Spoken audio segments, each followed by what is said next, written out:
तो आज हम लीनियर प्रोग्रामिंग में ना कुछ हम एजम्पशंस लेते हैं, तो एजम्पशंस के बारे में डिस्कशन होगी। तो जो लीनियर प्रोग्रामिंग जो एजम्पशन यूज करती है, ये एजम्पशंस हैं आपके सामने। एक है प्रोपोर्शनैलिटी, एडिटिविटी और डिविजिबिलिटी और सर्टेनिटी। ये 4 एजम्पशंस हैं। आज आपने इनको अंडरस्टैंड करने हैं। अगर आप ये अंडरस्टैंड कर लेंगे तो आप लीनियर प्रोग्रामर जब कोई फॉर्मुलेट करता है प्रॉब्लम, तो वो इन 4 अजम्पशंस को साथ लेके चलता है। इनको अगर ये केस आ जाए तो इसको एज्यूम कर लेता है कि इसमें कोई ऐसा एज सच कोई इशू नहीं है। अगर उसमें इशू उसके लिए हो तो वो फिर एक और प्रोग्रामिंग की तरफ चला जाएगा जिसको इंटीजर प्रोग्रामिंग कहते हैं। और अगर उसके लिए ये एक्सेप्टेबल हो ये अजम्पशन, तो वो फिर लीनियर प्रोग्रामिंग से ही प्रॉब्लम को फॉर्मुलेट करता है। तो हम देखते हैं प्रोपोर्शनैलिटी क्या है। अब देखें, आपके पास आप ऑब्जेक्टिव फंक्शन को ले लें या आप कंस्ट्रेंट्स को ले लें। दोनों केस की मैं बात करूंगा। तो उसमें ये हो रही है, फर्ज करें आपके सामने ये प्रॉब्लम, डाइट प्रॉब्लम हमने लिया हुआ है। आपको याद है ये कॉर्न और सोयाबीन प्रॉब्लम हमने सॉल्व किया हुआ है? बताइएगा, सबको याद है? आप यस करेंगे तो मुझे पता चलेगा आप मेरी बात सुन रहे हैं। यस सर, याद है। याद है। कॉर्न और सोयाबीन जो प्रॉब्लम हमने लिया था, जरा प्रोपोर्शनैलिटी एजम्पशन को देखें। ये कहती है कि अगर 1 पाउंड कॉर्न है आपकी $0.3, ये हमने इधर इसकी कॉस्ट रखी थी, ये कॉस्ट मिनिमम कॉस्ट प्रॉब्लम था। तो अगर 1 पाउंड कॉर्न की कॉस्ट 0.3 है तो वो 0.3 ही रहेगी। अगर ये जो है इसमें नंबर, तो वो कॉर्न का 1 पाउंड हो या 2 पाउंड्स हो या 100 पाउंड्स हो, तो प्राइस यही रहेगी। असल में अजम्पशन जो मैं बता रहा हूँ तो बहुत सिंपल है। अगर समझ में आ जाए तो बहुत सिंपल है, अगर समझ में ना आए तो पता नहीं चलता ये कहा क्या जा रहा है।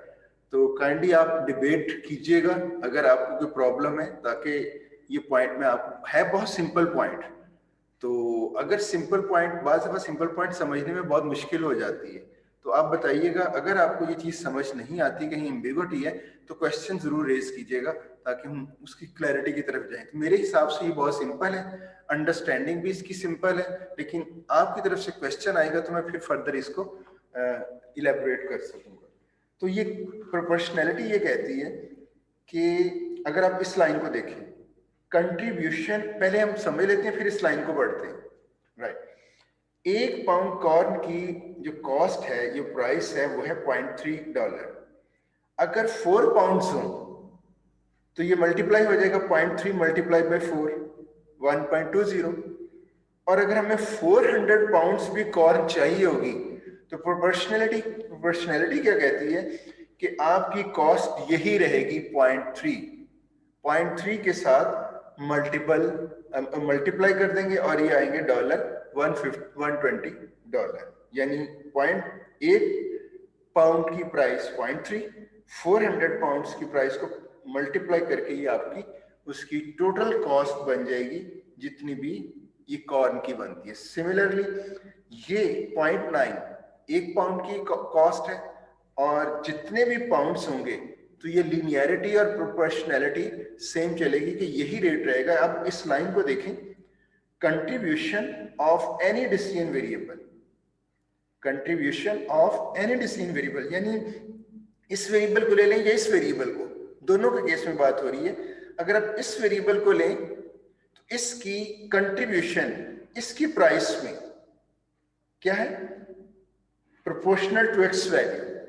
यानी जितनी वैल्यू होगी आप नंबर को उससे मल्टीप्लाई करें, वो उससे प्रोपोर्शनल, जैसे लीनियर है तो वो लीनियर रहेगी। 0.3 अगर इसको लाइन ड्रॉ करें तो 0.3 की जो कॉस्ट है 1 पाउंड की, तो 2 पाउंड की कॉस्ट उसके प्रोपोर्शनल होगी, 3 पाउंड की कॉस्ट उसके प्रोपोर्शनल होगी। ये मल्टीप्लाइंग ये फैक्टर है। इसी तरह इधर भी यही है। तो क्या रियलिटी में ऐसा होता है या नहीं? ऐसा ही होता है या डिफरेंट होता है? एक आप चीज खरीदने जा रहे हैं मार्केट में, वो आपको मिल रही है $0.3 पर पाउंड। तो अगर आप 400 पाउंड्स खरीदना चाहें तो क्या वो प्रोपोर्शनल होगी या डिफरेंट होगी? जरा बताइएगा, क्या गेस कर रहे हैं आप? यहीं से आपको सर प्रोपोर्शनल होगी।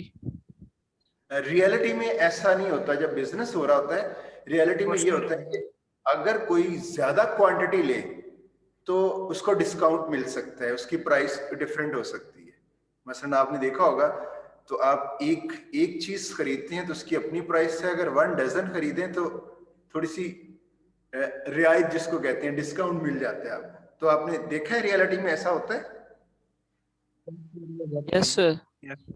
तो यहाँ ये बात हो रही है कि वो जो रियलिटी में डिस्काउंट है वो नहीं, जो एक देखिए, अगर वो रियलिटी का डिस्काउंट को हम कंसिडर कर लें, हमें नहीं पता x1 वेरिएबल की वैल्यू क्या निकलनी, यानी इस डिसीजन वेरिएबल की वैल्यू क्या है। वो 1 भी हो सकती है, वो 2 भी हो सकती है, वो 400 भी हो सकती है।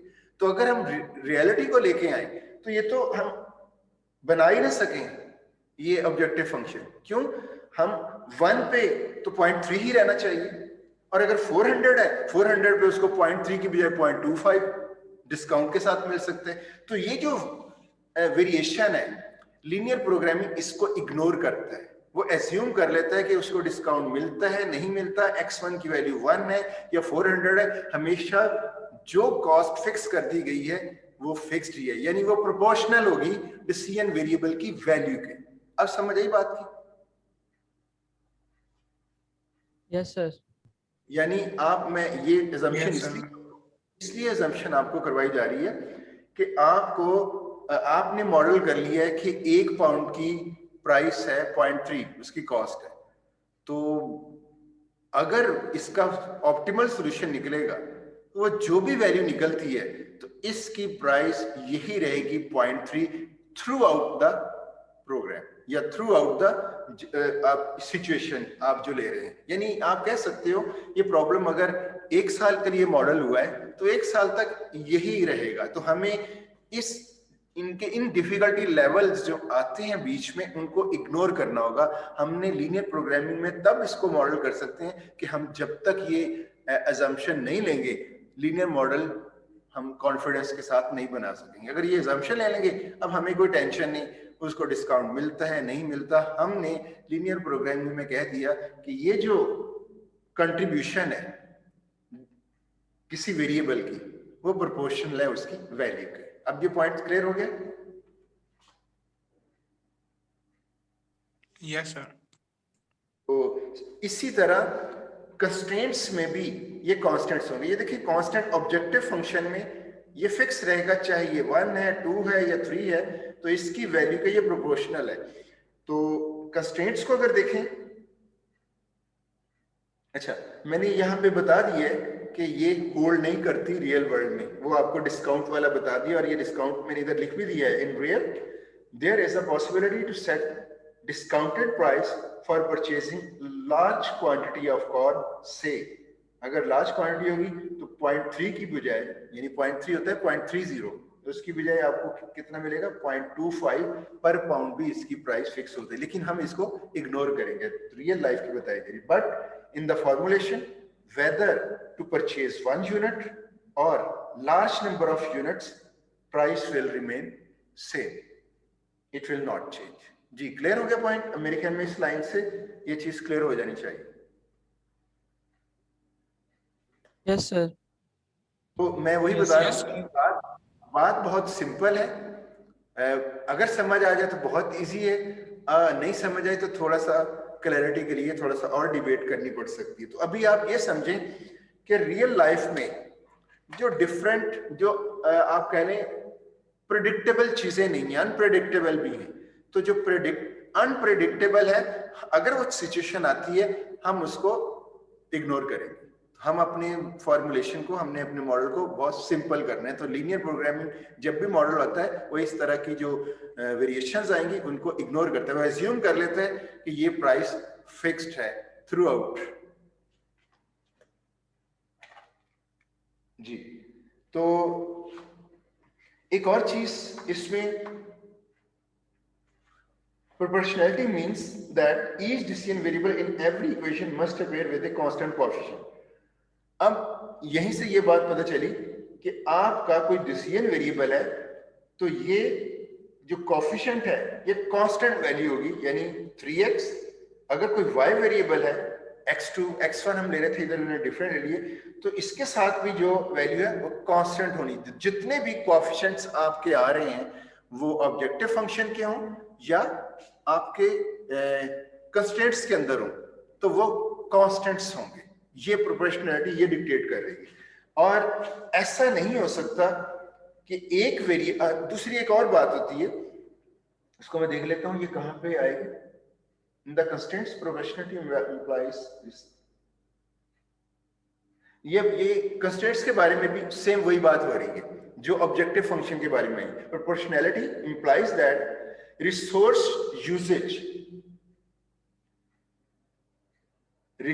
यूजेस पर वेरिएबल।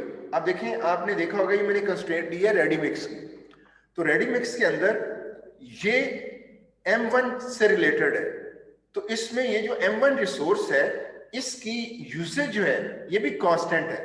देखें, 1 टन एक्सटीरियर पेंट के अंदर 6, यहां भी वही बात है, जहां पे वो कांस्टेंट फिक्स था इधर ये कांस्टेंट भी फिक्स्ड होगा। तो इसके अंदर ये भी कहा जा रहा है कि ये प्रोपोर्शनैलिटी में ये चीज भी है कि जो रिसोर्स यूजेज है पर वेरिएबल, यानी ये एक वेरिएबल कितनी M1 यूज कर रहा है इतनी, ये एक्सटीरियर पेंट जो दूसरा वेरिएबल कितनी M1 यूज कर रहा है ये यूज कर रहा है, तो ये भी कांस्टेंट होगी through out entire operational range of the problem. तो बात सिंपल वही है कि आपकी जो रिसोर्स यूजेज है, आपके ये कांस्टेंट्स हैं ये वाले कंस्ट्रेंट्स में, या आपके जो कांस्टेंट्स हैं ऑब्जेक्टिव फंक्शन में, ये थ्रू आउट आपके ना सेम रहेंगे, फिक्स्ड रहेंगे, कांस्टेंट रहेंगे।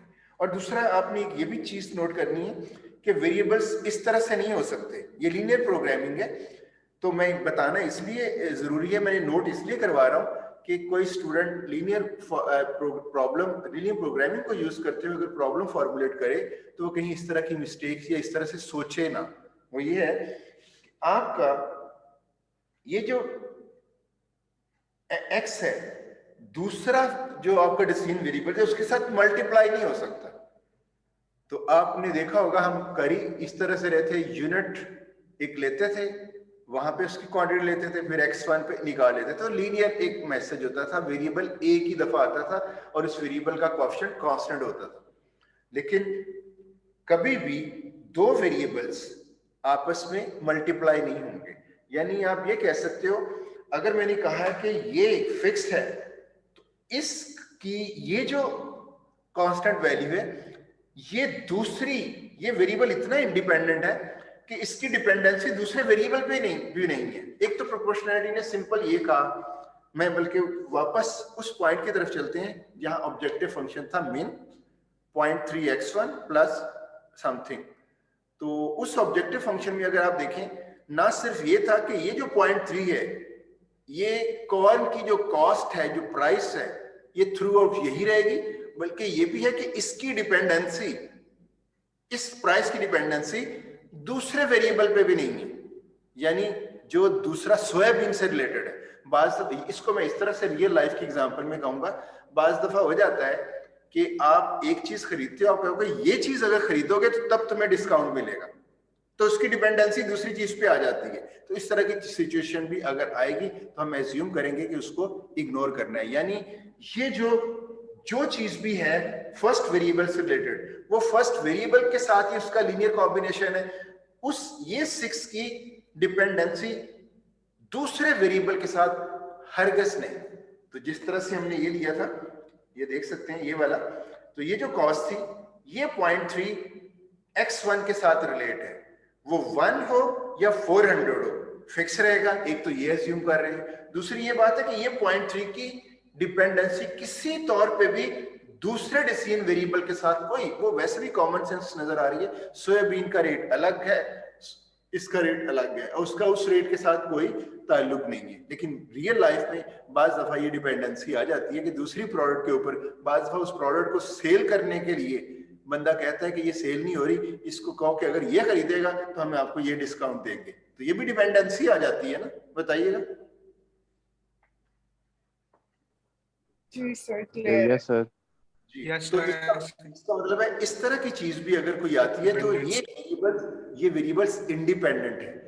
हर डिसीजन वेरिएबल इंडिपेंडेंट है और उस डिसीजन वेरिएबल की वैल्यू भी फिक्स, उसकी वैल्यू की जो प्राइस है वो भी फिक्स्ड होगी। तो ये प्रोपोर्शनैलिटी जो पहला पॉइंट था उसमें ये चीज बताने की कोशिश की गई है। और दूसरा आपको ये बताया जा रहा है कि ये वेरिएबल आपस में मल्टीप्लाई नहीं हो सकते। मसलन ये xy 2xy मीन यहाँ मैंने दो वेरिएबल लिए, एक x लिया एक y, यानी एक x1 है और एक x2। तो आप कह सकते हो आप कोई भी ऐसी कंस्ट्रेंट नहीं बना सकते जिसमें x1 x2 से मल्टीप्लाई हो रहा हो। तो कोई ऑब्जेक्टिव फंक्शन नहीं बना सकते जिसमें वो वेरिएबल्स आपस में मल्टीप्लाई कर, इंडिपेंडेंट है, अलग अलग अपने पोर्शन में आएंगे, ना उनको डिवाइड किया जा सकता है, ना उनका किसी वेरिएबल का स्क्वायर लिया जा सकता है, यानी x1 स्क्वायर आप नहीं कह सकते, तो लीनियर है, ये तो क्वाड्रेटिक बन जाएगा। तो इसी तरह x क्यूब भी नहीं कह सकते, और ना ही किसी वेरिएबल का साइन ले सकते हैं, कोसाइन ले सकते हैं, ना कोई लॉग ले सकते हैं। इट मीन्स ये बताना इसलिए जरूरी था कि आप ये असम्पशन, अगर फ्यूचर में कोई इस तरह की डिपेंडेंसी आती है तो देखें, अगर तो वो डिपेंडेंसी है उसको इग्नोर नहीं करना, तो समझ लें वो लीनियर प्रोग्रामिंग से नहीं होगा। अगर उसको आप कहते हो कि मेरे लिए ये इतनी इंपॉर्टेंट नहीं है, तो फिर इसको लीनियर प्रोग्रामिंग के जरिए फॉर्मुलेट किया जा सकता है। और ये मल्टीप्लिकेशन, डिवीजन वेरिएबल्स की आपस में नहीं हो सकती, उनकी पावर्स, हमारा लीनियर प्रोग्रामिंग में डिसीजन वेरिएबल की पावर सिर्फ 1 है। जब मैंने x1 लिखा मीन उसकी पावर 1 है, x2 लिखा उसकी पावर 1 है। तो लीनियर प्रोग्रामिंग में जितने भी वेरिएबल्स होंगे वो पावर 1 के होंगे। ये लीनियर प्रोग्रामिंग की कंस्ट्रेंट है। जी, क्लियर हो गया पॉइंट? यस सर, क्लियर है। जी, तो बहुत अगर देखा जाए तो मैंने भी बात की है, मैंने क्योंकि उसके सारे फैक्टर्स इधर उधर डिस्कस किए, तो थोड़ा सा बात जरा थोड़ा सा लंबी होगी, लेकिन बात बड़ी सिंपल है कि लीनियर प्रोग्रामिंग में एक अगर कॉर्न है तो उसकी पर पाउंड जो प्राइस है वो थ्रू आउट यही रहेगी। और उसकी दूसरी बात मैंने ये की है कि जो उस पोर्शन की, उस कॉर्न की कोई डिपेंडेंसी दूसरे वेरिएबल के साथ नहीं, यानी सोयाबीन के साथ नहीं। एक तो ये बात की, तीसरी ये बात की यही चीजें कंस्ट्रेंट्स में भी उसी तरह ही अप्लाई होंगी कि हर कंस्ट्रेंट जो हम उसको रिसोर्स यूजेज का नाम दे रहे थे रेडीमिक्स में, तो वो रिसोर्स यूजेज भी है कि 1 टन एक्सटीरियर पेंट में अगर इतना M1 यूज होता है तो थ्रू आउट यही रखेंगे, हम कहीं वो फॉर्मूला चेंज नहीं करेंगे। और दूसरी बात लीनियर प्रोग्रामिंग में ये हमने की कि एक कंस्ट्रेंट्स में भी यही होगा कि एक वेरिएबल है डिसीजन वेरिएबल, उसकी दूसरे डिसीजन वेरिएबल्स के साथ डिपेंडेंसी नहीं होगी। हम ये एज्यूम करके फॉर्मुलेट किया करेंगे लीनियर प्रोग्रामिंग। तो आपसे क्योंकि असाइनमेंट में एक प्रॉब्लम फॉर्मुलेट करना है, तो मैंने कहा असम्पशंस भी पहले ही आपको बता दीजिए। नेक्स्ट आता है एडिटिविटी। इसमें भी यही है, जरा देखते हैं। Combined effect of decision variables in any one equation, objective function ले लें। Combined effect of decision variables, अभी आपने देखा क्या था, मैं जरा याद कर लूं ताकि फिर आपको, मैं इसको लेके चलूंगा। पॉइंट 3 है, इसका कंबाइंड इफेक्ट बताया जा रहा है। एडिटिविटी मीन ये सम की बात कर रहा हूं, ये भी बहुत सिंपल है, सिर्फ समझना है, समझ आ गई तो बहुत सिंपल है। Combined effect of the decision variables, यानी वो x1 और x2 उन दोनों का जो कंबाइंड इफेक्ट है, 0.3x1 प्लस 0.9x2 उनका जो कंबाइंड इफेक्ट है in any equation is the algebraic sum of their individual weighted effects. बड़ा सिंपल है, जो उनका कंबाइंड इफेक्ट है उनके इंडिविजुअल जो होंगे उनका सम ही है। आप सोचेंगे कि ये फिर इसको इधर शामिल करने की क्या जरूरत है, ये तो कॉमन सेंस यही कह रही है, ये जो टोटल है उन दोनों सम, इंडिविजुअल सम का टोटल है। बात तो बड़ी सिंपल सी है, जरा थोड़ा सा और देखते हैं। Additivity means the variables are added और सबट्रैक्टेड टुगेदर, नेवर मल्टीप्लाइड और डिवाइडेड बाय ईच अदर। वही बात के वेरिएबल्स आपस में मल्टीप्लाई नहीं हो सकते। तो इन द ऑब्जेक्टिव फंक्शन, ये थोड़ा सा आप रीड कर लीजिएगा, मैं आपको जस्ट इसका वो इंप्रेशन दे देता हूं कि रियल लाइफ में कुछ क्या डिफरेंट हो सकता है जहां पे ये कंबाइंड इफेक्ट ना हो। बताइएगा, रियल लाइफ में कोई ऐसी सिचुएशन है? मैंने सिंपल सी बात की, जो कंबाइंड इफेक्ट है मतलब टोटल कॉस्ट जो हमने निकालनी है, टोटल कॉस्ट कैसे निकालनी है? उनकी इंडिविजुअल कॉस्ट का सम होना चाहिए। बात भी आप कहेंगे ये नहीं होगा तो और क्या होगा, यही होना चाहिए, लेकिन बाज दफा ऐसा नहीं होगा। एक सिचुएशन में अभी बताता हूं, उसमें जो कंबाइंड इफेक्ट है वो ऐसा नहीं होगा, वो एडिटिविटी रूल की वायलेशन करेगा। तो बताएं कोई आपके माइंड में ऐसी सिचुएशन आती है कि कंबाइंड जो इफेक्ट है वो इंडिविजुअल का सम नहीं होता, डिफरेंट होता है? कोई माइंड में आती है एग्जांपल?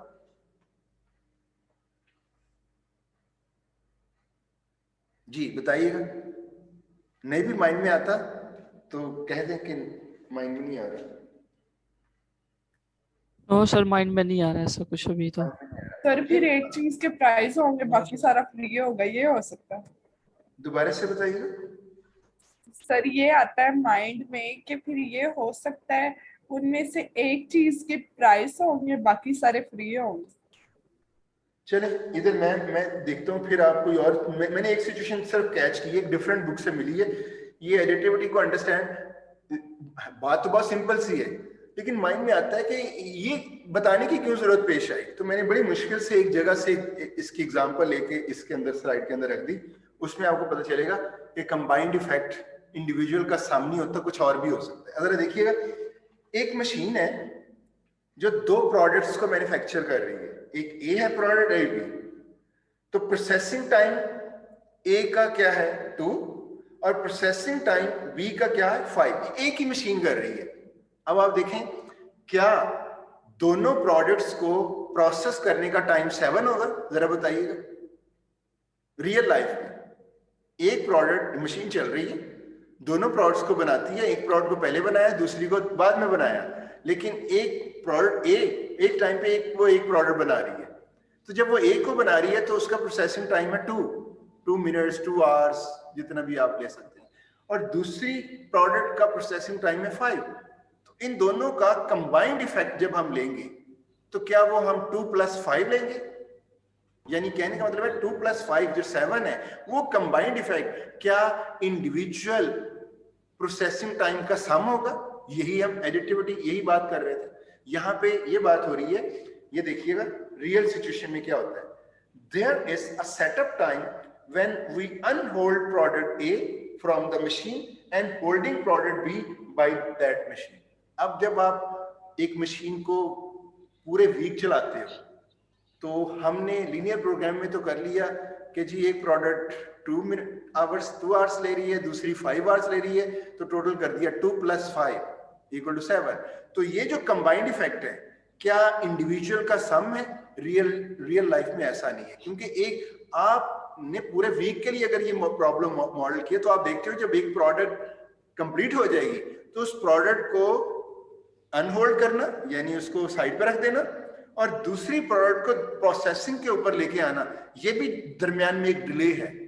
तो मशीन वर्किंग आवर्स में, जैसे प्रीवियस प्रॉब्लम में था, कोई एक वीक में 24 मिनट्स चल रही थी। जब हम उसको मॉडल करते हैं कि 24 मिनट्स, तो हम अगर इसको इग्नोर नहीं करेंगे तो हमारी कैलकुलेशन गलत हो जाएगी। हम तो ले रहे हैं 2 + 5 = 7 थ्रू आउट। प्रॉब्लम ये चल रहा है। तो 2 उसमें कितना टाइम मशीन का वेस्ट हुआ होगा जो अनहोल्ड और होल्डिंग में है। तो लीनियर प्रोग्रामिंग में ये एज्यूम कर लिया जाता है कि ऐसे टाइम को भी इग्नोर करना है, यानी एडिटिविटी रूल एजम्पशन अप्लाई करनी है कि हमने चाहे वो डिफरेंट हो, यानी कंबाइंड इफेक्ट इंडिविजुअल के सम का इस केस में डिफरेंट है। क्यों? 2 फर्ज करें 1 मिनट का डिले आता है, तो 2 + 5 + 1 ये आपका कंबाइंड इफेक्ट होगा। लेकिन हम लीनियर प्रोग्रामिंग में इसको भी इग्नोर करेंगे। हम कहेंगे कि इसको भी एज्यूम कर लेंगे कि जी वो जो अनहोल्ड और होल्डिंग टाइम है इग्नोर करेंगे। अब समझ आई इस पॉइंट की? बताइएगा। जी सर आ गई। देखिए बहुत सिंपल है। तो एग्जांपल, ये मैं एग्जांपल लेके आया तो आपको आसानी से समझ आ गई। अगर एग्जांपल ना होती तो शायद मेरे पास वो कोई हेल्पिंग मटेरियल ना होता, मैं आपको ये कन्विंस करूं कि जी आपने कहना था होता ही ऐसे है, डिफरेंट कैसे हो सकता है। तो ये मैंने एग्जांपल एक चूज करके आपको बताई। तो इसलिए रियल लाइफ में इस तरह की कई चीजें आएंगी जहां कंबाइंड इफेक्ट उन इंडिविजुअल का सामना हो, बल्कि उसके अलावा कोई और चीज भी उसमें ऐड हो रही हो। उस नई चीज को जो ऐड हो रही है हमने उसको इग्नोर करना है, तो फॉर्मुलेशन हमारे लिए सिंपल हो जाएगी। हम अपनी फॉर्मुलेशन को सिंपल कर रहे हैं कि जितनी सिंपल हो सकती है। ये क्लियर है पॉइंट? चले आगे। नेक्स्ट आ जाती है डिविजिबिलिटी। डिविजिबिलिटी में इधर पढ़ने की बजाय, आज मैंने टाइम भी कम है लेकिन मैंने बहुत कुछ करवाना है, तो इसलिए मैं बजाय इसकी रीडिंग करने के आपको ऐसे ही समझाने की कोशिश करता हूं, आप खुद रीड कर लीजिएगा। देखिए डिविजिबिलिटी ये कहती है कि आपके वेरिएबल इसमें कंटिन्यूअस। आप चले प्रीवियस मॉडल की एग्जांपल लेते हैं। आपको मैंने 5 आउंस बॉटल्स और 10 आउंस बॉटल्स का एक प्रॉब्लम बताया था। लीनियर प्रोग्राम में आपके वेरिएबल्स कंटिन्यूअस होते हैं, मसलन फ्रैक्शनल आ सकते हैं, 3.1, 3.9 डिसीजन वेरिएबल्स की ये वैल्यूज आ सकती है।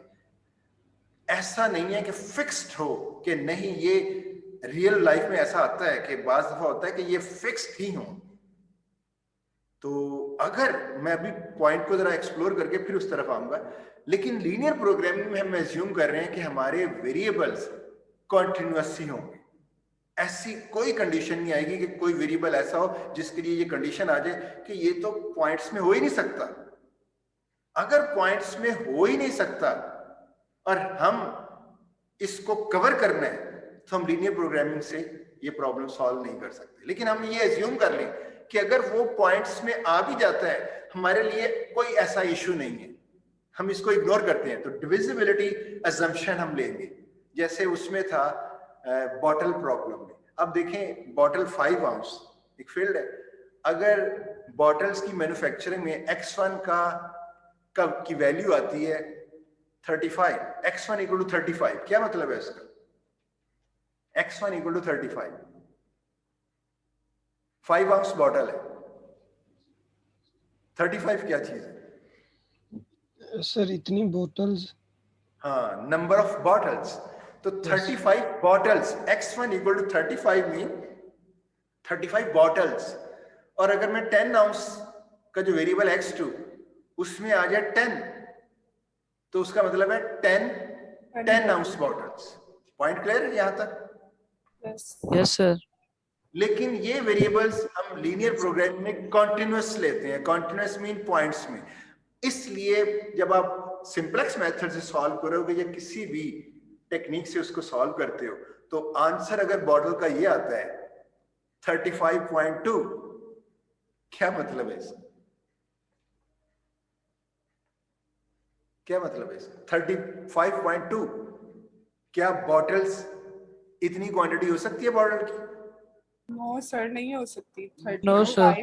आप बॉटल को ब्रेक नहीं कर सकते।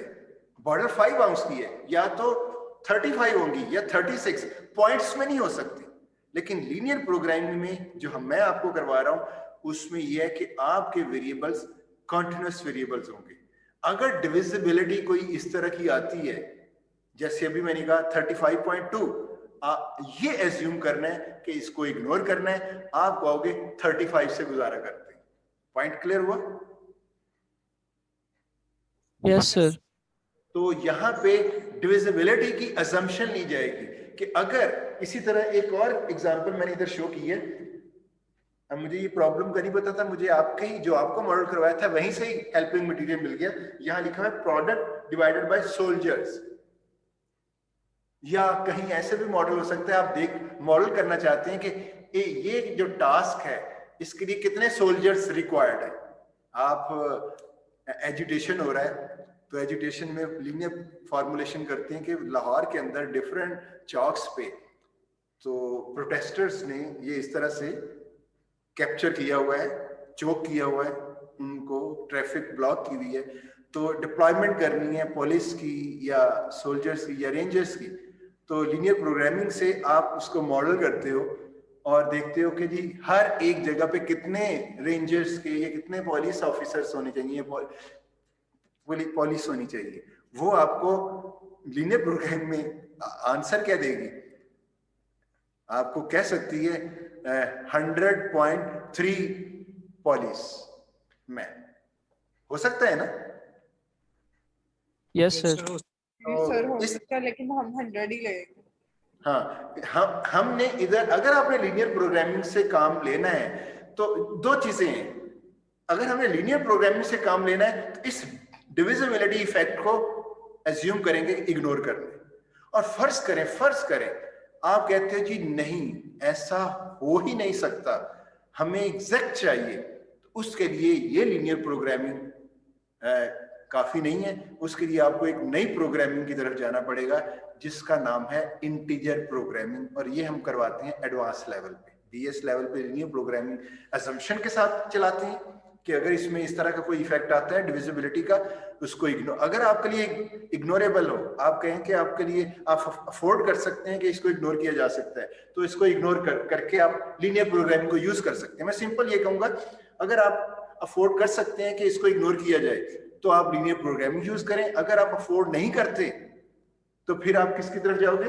फिर आप इंटीजर प्रोग्रामिंग। ये देखें, in reality this is not possible. If not allowed, apply integer programming. तो एक आपको पता होना चाहिए, एक और प्रोग्रामिंग, वो इंटीजर प्रोग्रामिंग की बेस भी लीनियर प्रोग्रामिंग ही है, तो इसका एडवांस वर्जन है। तो कम से कम बीएस लेवल पे आपको लीनियर प्रोग्रामिंग करवाई जा रही है, एमएस लेवल पे आपको फर्दर इंटीजर प्रोग्रामिंग की तरफ लेके जाया जाएगा। बेस क्योंकि लीनियर प्रोग्रामिंग की आपको ऑलरेडी पता है, एजम्पशन का भी पता है। एडवांस लेवल पे हम कहेंगे ये एजम्पशन हमारे लिए एक्सेप्टेबल नहीं है। आई होप डिविजिबिलिटी समझ आ गई होगी। Yes sir. जी, तो ये एजम्पशन आप बड़े कंफर्टेबल हो जाएंगे। एक है सर्टेनिटी। तो सर्टेनिटी क्या कह रही है? All model parameters are known constants. Real life में ऐसा नहीं होता, सर्टेनिटी नहीं होती। आपने प्रोबेबिलिटी पढ़ी होगी, प्रेडिक्शन भी आ जाती है। ये जो कांस्टेंट्स हैं, तो बाज दफा जो रियलिटी है वो इनको कांस्टेंट्स नहीं रहने देती। इसकी एग्जांपल कोई मेरे ख्याल में मैंने नहीं ली, लेकिन इसकी एग्जांपल किसी टाइम पे ऐड की जा सकती है कि आपके ये जो पैरामीटर्स हैं, वो फर्ज करें ट्रैफिक का कोई, थोड़ी सी एक माइंड में मेरी एग्जांपल आ रही है। फर्ज करें ट्रैफिक का एक मॉडल बना रहे हैं और हम कह रहे हैं कि इस वक्त इस चौक में जो ट्रैफिक का फ्लो है वो वीकली ये रहता है, और वीकली आवरली हम बना लेते हैं। सुबह 8 से 9 बजे तक ये फ्लो है और हम 8 से 9 बजे वाले फ्लो ही ले लेते हैं, ये एक दिन का फ्लो ले लेते हैं। और उसको जाहिर है जब कंस्ट्रेंट बनाएंगे तो वो किसी वेरिएबल का कोएफिशिएंट बना देंगे कि जी इधर इतनी ट्रैफिक का लोड होता है। तो बताएं क्या रियलिटी में ऐसी होगा? आप गूगल पे देख रहे होते हो कि जी फलां जगह रास्ता बड़ा क्लियर है, लेकिन जब आप घर से चल पड़ते हो अनप्रेडिक्टेबल है, वो फ्लो चेंज हो जाता है। हो सकता है आप स्टक हो जाए, आप कहें जी घर से मैं देख के चला था, इधर क्या हो गया? या आप घर से देख के चले हो कि जी वो चौक है, ट्रैफिक का फ्लो डेड है, फ्लो है ही नहीं, तो लेकिन फिर भी आपको जाना है, आपने कहा जाना ही है, चल पड़ते हैं। जब जाते हैं तो पता चलता है बिल्कुल रोड क्लियर है। ऐसा रियल लाइफ में होता है ना? Yes sir, real Yes, sir. हाँ, ये मुझे अभी माइंड में ये एग्जांपल आ गई, तो जरा अच्छा हो गया कि आपको थोड़ा सा एक कन्विंसिंग पॉइंट मिल गया मुझे कि ये जो कोएफिशिएंट है वेरिएबल का, उसके साथ जो कोएफिशिएंट है, ये अगर अनप्रेडिक्टेबल है तो फिर हम लीनियर प्रोग्रामिंग यूज नहीं करेंगे। अगर हम अफोर्ड नहीं करते कि जी इसको डिटर्मिनिस्टिक बनाएं, डिटर्मिनिस्टिक होता है फिक्स्ड। अगर हम इसके फिक्स्ड को, जैसे फ्लो को हम ट्रैफिक फ्लो को फिक्स्ड नहीं बना सकते, तो फिर हम इस लीनियर प्रोग्रामिंग को यूज करने का ख्याल छोड़ दें। फिर इसके लिए एक और प्रोग्रामिंग है, उसको कहते हैं स्टोकेस्टिक प्रोग्रामिंग। स्टोकेस्टिक असल में आप वही है जो अनप्रेडिक्टेबल कोई चीज है जिसमें प्रोबेबिलिटी इन्वॉल्व। तो प्रोबेबिलिटी होती है हमारी कि 8 से 9 बजे ट्रैफिक का फ्लो हम प्रेडिक्ट कर सकते हैं। प्रीवियस पूरे मंथ की हिस्ट्री को देखते हैं कि इतना हो सकता है, प्रेडिक्ट कर सकते हैं।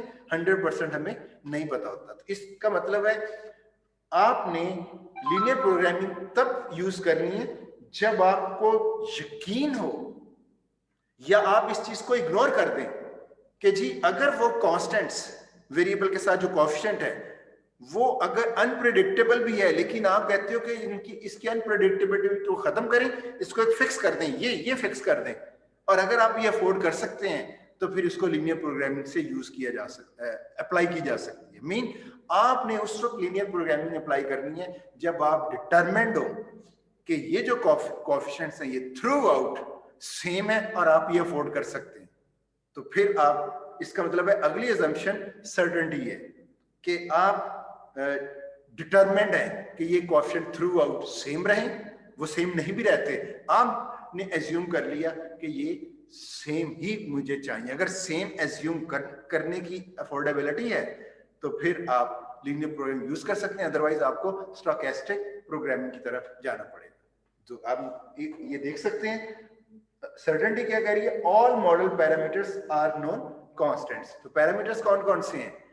डिसीजन वेरिएबल्स के जो कोएफिशिएंट्स होते हैं वही पैरामीटर्स होते हैं। जो कांस्टेंट्स वो आपको कंस्ट्रेंट्स के अंदर जो कोएफिशिएंट्स नजर आ रहे हैं वो, या आपके ऑब्जेक्टिव फंक्शन में जो कांस्टेंट्स नजर आ रहे हैं वो, ये सारे के सारे डिटरमिनिस्टिक होने चाहिए, कांस्टेंट्स होने चाहिए। जी ये पॉइंट क्लियर हुआ? Yes sir. तो अभी देखें 4 असम्पशन आप माइंड में रख लें। अच्छा एक और चीज मैं आपको बता दूं, इधर शायद जिक्र किया होना चाहिए, सेंसिटिविटी एनालिसिस, हाँ ये लिखा हुआ। तो फिर भी हम ना शॉर्ट टर्म के लिए हमारे पास वेरिएशन है, वो एक टॉपिक मैं आपको करवाऊंगा। अभी मैं जरा सिर्फ इतना बता देता हूं कि ये जो कांस्टेंट्स होते हैं इनको हम एज्यूम करेंगे ये थ्रू आउट कांस्टेंट ही रहेंगे, लेकिन कुछ वेरिएशंस हम स्टडी कर सकते हैं, उसको हम सेंसिटिविटी एनालिसिस कहेंगे, और वो आपके बीएस लेवल पे जो कोर्स है उसका पार्ट है। मैं जरा देखें, आज हमने ये किया है, प्रोपोर्शनैलिटी आपको पता चल गई, एडिटिविटी आपको पता चल गई, डिविजिबिलिटी पता चल गई और सर्टेनिटी आपको पता चल गई। तो ये अगर रियल लाइफ में ये कुछ इश्यूज हैं, इसमें हम रियल लाइफ में उन इश्यूज को एज्यूम करेंगे कि हमने इनको इग्नोर करना है। यही आज का लेक्चर था। मेरे ख्याल में आज के लेक्चर में कोई इशू नहीं होगा आपको, right? Yes, sir. very easy है। जी जी क्या कह रहे हैं, दोबारा से बताइए। सर सर्टेनिटी को कह रहे हैं, एक दफा दोबारा रिपीट करवा। एक दफा देखिए वो ये है, ये अभी आपके ना ये जो प्राइस है, मैं चलो इधर ही बता देता हूँ, ये प्राइस प्रेडिक्टेबल है, यानी डिटरमिन्ड है कि ये प्राइस इसकी हमेशा होगी। या सर्टेनिटी में प्राइस देखनी है तो आप कह सकते हो कोरोना टाइम में ये सारी प्राइस चेंज हो जानी। कोरोना टाइम में एक की प्राइस ये है, एकदम से बिजनेस ठप हुआ, प्राइस चेंज होगी। तो एक हमने जो प्रॉब्लम बनाया हुआ है, मॉडल किया हुआ है, वो तो ऑल टाइम प्रॉब्लम है, तो उसमें तो ये नहीं है। तो यहाँ पे बिजनेस में अगर ये अनसर्टेनिटी आए कि जी आपका वो जो है कोरोना टाइम में आपको बड़ी लो प्राइस में भी वो चीज मिल जाएगी, उसको भी इग्नोर करना है। आपने जो फिक्स कर दिया वो फिक्स है। तो प्रेडिक्टेबल अनप्रेडिक्टेबल सिचुएशन को इग्नोर करना है। जी ये स्टेटमेंट काम आ जाएगी? यस सर, मतलब कोएफिशिएंट्स वो कांस्टेंट ही रहेंगे, कांस्टेंट ही रहेंगे। और मैंने सर्टेनिटी और अनसर्टेनिटी की बात कर रहा हूं कि ये बिजनेस में ये हो सकता है कि आपने प्लान किया, वो आपका मॉडल तो लाइफ टाइम में चलना चाहिए इसी तरह, लेकिन उसमें जो बिजनेस के अंदर इस तरह की चीजें आ जाए कि एक ऐसी अनप्रेडिक्टेबल इवेंट आ गया, कोरोना आ गया, तो आपने मॉडल किया हुआ है प्राइस इस पे, लोग तो उठाएंगे भी नहीं, वो कहेंगे जी हम तो खरीदते ही नहीं है, तो बिजनेस कोलैप्स। तो लीनियर प्रोग्रामिंग कहती है कि बिजनेस कोलैप्स हो, जो भी हमारा ये फिक्स्ड है, अगर इस फिक्स्ड को आपने लेके जाना है, आपके लिए अफोर्डेबल है, तो आप लीनियर प्रोग्रामिंग भी यूज करें। अगर वाकई आपने कहना है नहीं कोरोना टाइम पे जो वेरिएशंस है वो भी मैंने इस मॉडल के अंदर उनका इफेक्ट भी लेके आना है, तो फिर सॉरी लीनियर प्रोग्रामिंग से ये नहीं हो सकता। उसके लिए कौन सी प्रोग्रामिंग यूज करेंगे? जी इंटीजर प्रोग्राम। सर इंटीजर जो आपने कही थी। No no no, stochastic probability की वो प्रोग्रामिंग मैंने बताई थी। जो अनसर्टेनिटी को कंट्रोल करता है वो स्टोकेस्टिक प्रोग्रामिंग, इंटीजर प्रोग्रामिंग थी कि डिविजिबिलिटी में अगर वो डिवाइड करके जो इफेक्ट है वो आपके लिए अफोर्ड ना कर सकते हो, मसलन 35.25 आउंस बॉटल्स, ये अगर आपके लिए एक्सेप्टेबल ना हो, फिर इंटीजर प्रोग्रामिंग है। आप कह रहे हो वेरिएबल्स की वैल्यूज इंटीजर ही होनी चाहिए। क्लियर है पॉइंट? Yes sir. और एक और चीज भी Yes. ऐड कर, ऐसे भी होता है एक ही एप्लीकेशन के अंदर ऐसा हो सकता है कुछ वेरिएबल्स आप कहें जी ये इंटीजर ही होने चाहिए और कुछ वेरिएबल्स होने चाहिए कंटिन्यूअस। एक तो हमारा पाकिस्तानी मेथड है ना, पाकिस्तानी मेथड क्या कहता है? पाकिस्तानी मेथड कहता है जो मर्जी होता रहे एक ही ले लो, आपको वेरिएबल 2 बाइट का चाहिए।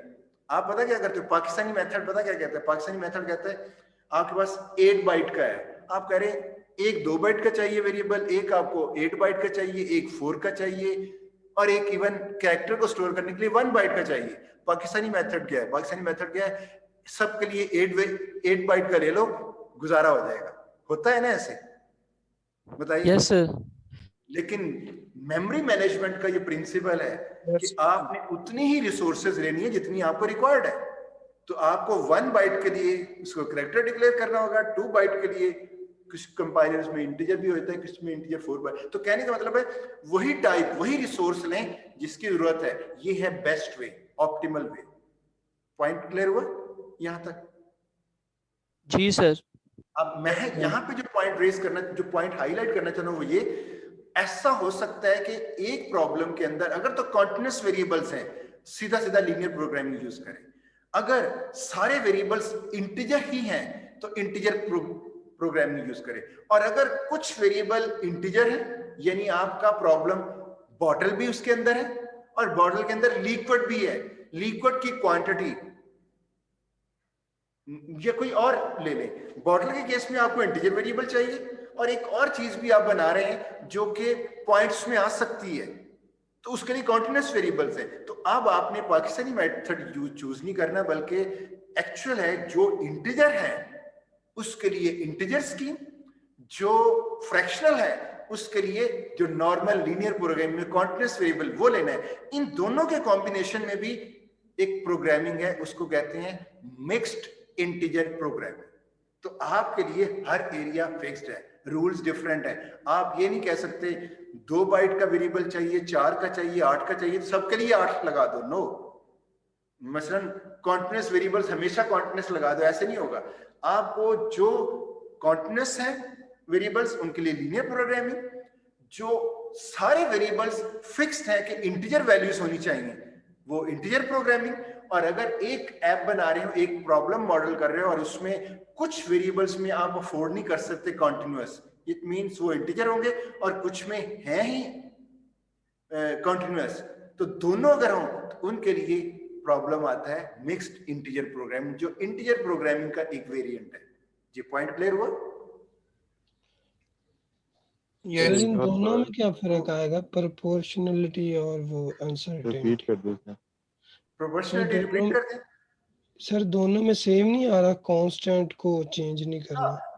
इसमें आपको लग रहा है कि हर एक में सेम वही चीज आ रही है कि कॉन्स्ट, अगर मैं देखूं पूरी ऐप के अंदर एक चीज ही है, सारे कांस्टेंट्स फिक्स्ड होने चाहिए। एक कॉमन ये चीज नजर आ रही है ना? बताइएगा। Yes sir. लेकिन हर एंगल में डिफरेंट तरीके से सोचना है। जैसे प्रोपोर्शनैलिटी है, मैं अभी आपको प्रोपोर्शनैलिटी के हिसाब से बता देता हूँ। उसमें पता क्या, कांस्टेंट रीजन देनी है ना कि ये कांस्टेंट क्यों फिक्स्ड है।